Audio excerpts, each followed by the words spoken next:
the Gemara and the Rambam, which is 600 years before Chabad started. The Rambam, based on the words of the Gemara, say that every Jew have to look at himself as 50-50. 50% righteous, 50% wicked. If we only think we're wicked, then I said before, maybe you came a little bit late, we will break if we think we're only bad. If we think we're only good, we will not move 1 inch forward. We will stay the same way we are with no progress.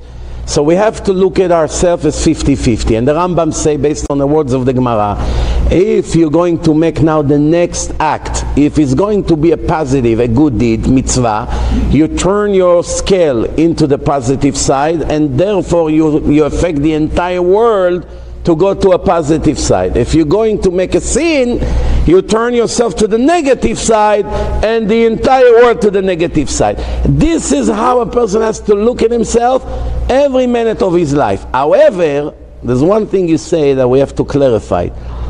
The person must judge himself every day before he goes to sleep. What am I doing right? What am I doing wrong? To analyze his ideology, to check how he can fix his personality, how can he improve his traits, how can he improve his modesty or her modesty, generosity, how to get rid of the pride and the ego and the anger and the desire for food and money and materialistic lifestyle and hundreds of other things. If a person does not judge himself, no one will. By the time he will be judged after he died, will be too late to fix. So if we judge ourselves right now, if I look at my day today, what did I do today right? What did I do wrong? And I write it in my calendar. Today I didn't have such a great day, I got angry, and I didn't enough tzedakah today, I didn't learn enough Torah, I didn't pray early enough, whatever I did wrong. And then I write what I did right.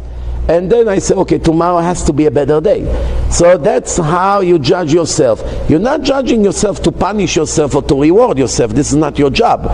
But you must judge yourself, and you have to be a critic of yourself. Because if you're not going to do it, most likely no one will. Now, I just want to finish what I just started to explain. People today live with such understanding, which is totally wrong, that to fear God is not a good thing. The exact opposite is the truth. Get it to your head once for all. It's an honor to fear God, not a disgrace. It's not something that you should be ashamed of. To fear people, yes.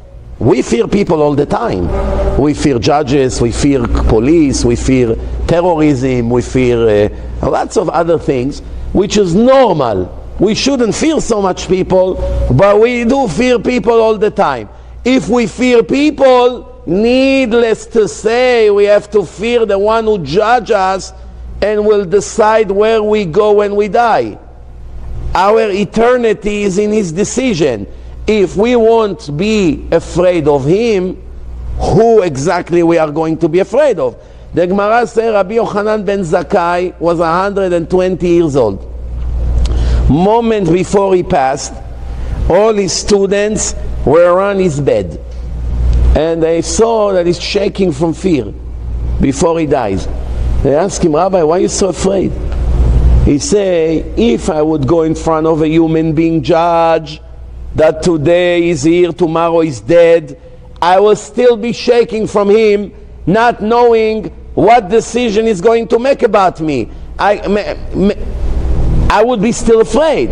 Now when I go in front of a judge that you cannot bribe, you cannot fool, how can I not be afraid? You are so righteous. All your life you learn Torah. You are the holiest person in the world. You lived full life, 120 years. If you're afraid so much, what are we going to say? So when they realized how righteous the rabbi is, they told him, Rabbi, before you leave us, please give us a blessing. Final blessing. What was his blessing to them? You'll be surprised. He said to them, I wish you that you will fear God like you fear people. When I read this Gemara for the first time in my life, I was kind of disappointed, to be honest. This is the blessing the greatest rabbi has to give to his student? Couldn't give them something a little bit more encouraging? So I said, what kind of a blessing is this? Until one time, when I was driving home 2 a.m., if you know the way from Queens to Muncie, it's all jungle, no lights, very dark. Usually at 2 a.m. there's no cars on the road, but there is plenty of snakes hiding. The patrol inside the bushes, everywhere they can, they hide.